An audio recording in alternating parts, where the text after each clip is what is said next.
नमस्कार, आप देख रहे हैं कैपिटल टीवी का खास शो महाराष्ट्र फाइल्स। आपके साथ मैं हूं परवीन जैन। आपको बताएंगे बीएमसी चुनाव से पहले कांग्रेस को किसने दिया झटका। उद्धव ठाकरे के जन्मदिन पर अमित शाह ने क्या दिया गिफ्ट। ईडी की छापेमारी से क्यों परेशान है विपक्ष और परिणीति शिंदे के बयान पर क्यों मचा है बवाल। इसके अलावा जानेंगे कौन किसे दे रहा है चुनौती, कौन किसकी बढ़ा रहा है टेंशन। साथ ही आपको इन सभी खबरों से कराएंगे रूबरू। लेकिन तमाम बड़ी खबरों में आगे बढ़ने से पहले एक नजर डालते हैं महाराष्ट्र की टॉप हेडलाइंस पर। कांग्रेस सांसद परिणीति शिंदे के बयान पर मचा बवाल। ऑपरेशन सिंदूर को बताया तमाशा। लोकसभा में चर्चा के दौरान दिया बचकाना बयान। कांग्रेस को लगा बड़ा झटका। बीएमसी चुनाव से पहले बीजेपी ने लगाई बड़ी सेंध। दो बड़े नेता थामेंगे कमल।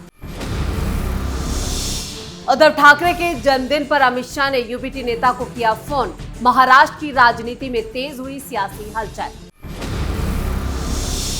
ईडी ने महाराष्ट्र के 12 ठिकानों पर की छापेमारी। म्युनिसिपल कॉर्पोरेशन कमिश्नर भी रडार पर। अवैध निर्माण में घोटालों से जुड़ा है मामला। शरद पवार के पोते रोहित पवार को लेकर नीतीश राणे का बड़ा दावा। बीजेपी के संपर्क में थे एनसीपी शरद गुट के विधायक। खबरों में सबसे पहले बात ऑपरेशन सिंदूर पर महाबहस की। 28 जुलाई से संसद में ऑपरेशन सिंदूर पर महाबहस हो रही है।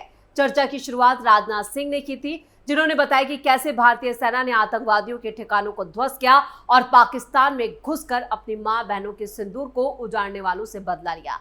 वहीं अमित शाह ने ऑपरेशन महादेव का जिक्र करते हुए बताया कि पहलगांव अटैक के मास्टरमाइंड सुलेमान उर्फ मूसा को सुरक्षा बलों ने ढेर कर दिया। जब संसद में ऑपरेशन सिंदूर पर चर्चा हो रही थी तो उस वक्त जम्मू कश्मीर में ऑपरेशन महादेव को अंजाम दिया जा रहा था, जिसमें सभी आतंकवादियों को मार गिराया गया। लेकिन कांग्रेस की सांसद ने ऑपरेशन सिंदूर को तमाशा बताकर एक नया विवाद पैदा कर दिया, जिससे साफ है कि विपक्ष ने, खासतौर से कांग्रेस ने फिर से भारतीय सेना का अपमान किया। 28 जुलाई को लोकसभा में ऑपरेशन सिंदूर पर चर्चा हो रही थी और इसी दौरान कांग्रेस सांसद परिणीति शिंदे ने इसे तमाशा बताते हुए एक नए विवाद को जन्म दे दिया।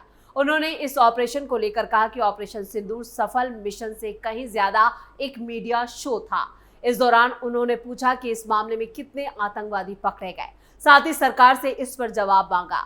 ऑपरेशन सिंदूर और परिणीति शिंदे का बयान अब सुर्खियों में है।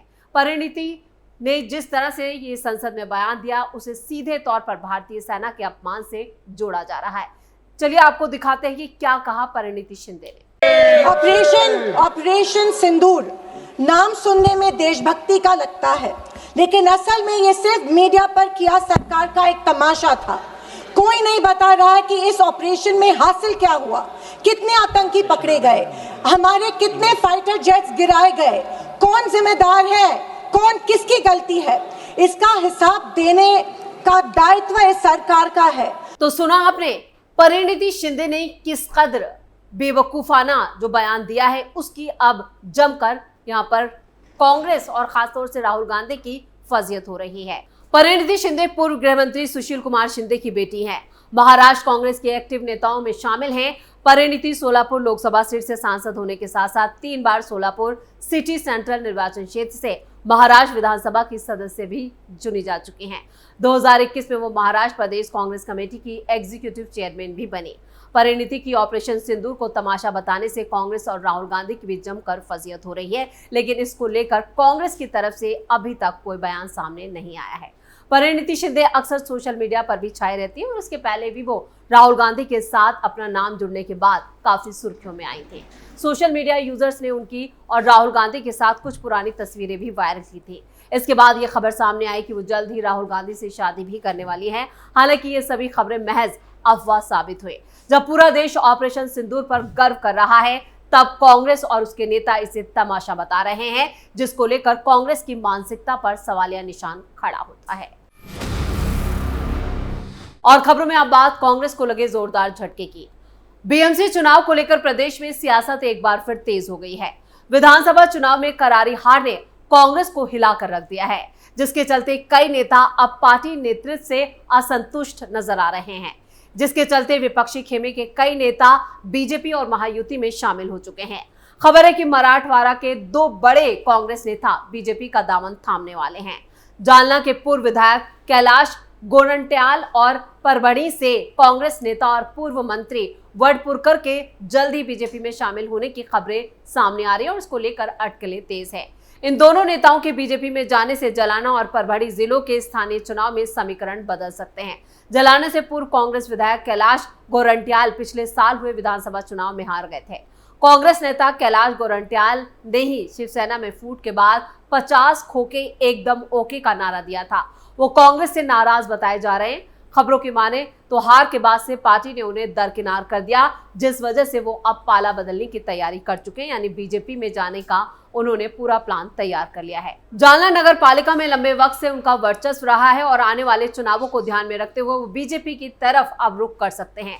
खबरों की माने तो बीजेपी के सीनियर नेता राव साहब दानवे और गोरंट्याल की अलग अलग यहाँ पर मीटिंग भी हो चुकी है। भले ही वो अलग दलों से हैं, लेकिन दोनों के बीच अच्छे रिश्ते भी हैं, जिस वजह से उन्होंने बीजेपी में जाने का मन बना लिया है। दानवे कैलाश गोरंट्याल को बीजेपी में लाकर जालना नगर पालिका में भगवा लहराना चाहते हैं और इस कदम से जहां बीजेपी को स्थानीय चुनावों में बढ़त मिली है, वहीं इन बदलावों से कांग्रेस को मराठवाड़ा में बड़ा नुकसान होता हुआ नजर आ रहा है। यानी दो बड़े नेता कांग्रेस के अब बीजेपी में जाने वाले हैं और मराठवाड़ा में कांग्रेस के समीकरण पूरी तरह से बिगड़ चुके हैं।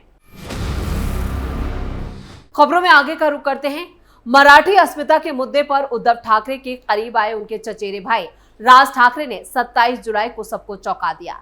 मनसे प्रमुख राज ठाकरे उद्धव ठाकरे के 65वें जन्मदिन पर 6 साल बाद मातोश्री पहुंचे और भाई उद्धव ठाकरे को जन्मदिन की शुभकामनाएं दी। उधर केंद्रीय गृह मंत्री अमित शाह ने भी उद्धव ठाकरे की शिवसेना यूबीटी के सांसद नागेश पाटिल आष्टीकर को फोन करके जन्मदिन की बधाई दी। इन दोनों सियासी घटनाओं से महाराष्ट्र की सियासत में हलचल तेज है। खास बात यह है कि 27 जुलाई को उद्धव ठाकरे का भी जन्मदिन था, लेकिन अमित शाह ने उन्हें कोई शुभकामनाएं नहीं दी। इसके उलट उन्होंने हिंगोली से यूबीटी सांसद नागेश पाटिल को व्यक्तिगत रूप से फोन करके जन्मदिन की बधाई दी, शुभकामनाएं दी, जिसका वीडियो सोशल मीडिया पर वायरल है। इस कदम को लेकर राजनीतिक गलियारों में कयासों का बाजार गर्म है। क्या ये सिर्फ औपचारिकता थी या फिर बीजेपी के सीनियर नेता का कोई रणनीतिक संदेश था? ठाकरे गुट और बीजेपी कार्यकर्ताओं के बीच इस मुद्दे को लेकर जोरों पर चर्चा हो रही है। गौरतलब है कि नागेश पाटिल और ठाकरे का जन्मदिन एक ही दिन होता है। ठाकरे ने भी नागेश को शुभकामनाएं दी थी, लेकिन अमित शाह की कॉल को विशेष राजनीतिक नजरिए से देखा जा रहा है। तो उद्धव ठाकरे के जन्मदिन पर अमित शाह के एक फोन कॉल से सियासी हलचल तेज हो गई है और उद्धव ठाकरे को एक बड़ा झटका लगना तय माना जा रहा है। खबरों में अब बात ईडी की छापेमारी की। ईडी ने महाराष्ट्र के अलग अलग हिस्सों में 29 जुलाई को बड़ी कार्रवाई की है। ईडी ने वसई, नासिक और पुणे में कुल 12 ठिकानों पर छापेमारी की है। ये कार्रवाई वसई इलाके में हुए अवैध निर्माण से जुड़ी है। वसई विरार नगर निगम के कमिश्नर भी ईडी की जांच के दायरे में हैं। शुरुआती जानकारी के मुताबिक ये छापेमारी अवैध निर्माण से जुड़े मामलों में की गई। सोमवार को ही वसई विरार नगर आयुक्त का कार्यभार मनोज कुमार सूर्यवंशी को सौंपा गया था और कुछ ही घंटों बाद ये एक्शन सामने आया। ईडी 29 जुलाई को सुबह वसई विरार नगर निगम के पूर्व आयुक्त अनिल कुमार पवार के घर और आधिकारिक घरों की तलाशी उन्होंने ली और ये कार्रवाई सीवेज ट्रीटमेंट और डंपिंग ग्राउंड के लिए आरक्षित 60 एकड़ जमीन पर 41 इमारतों के अनधिकृत निर्माण से जुड़ी है और ये पूरा मामला मनी लॉन्ड्रिंग के तहत यहाँ पर जो ईडी है वो जांच कर रही है। कल ही वसई विरार के म्युनिसिपल कमिश्नर अनिल पवार का फेयरवेल हुआ था।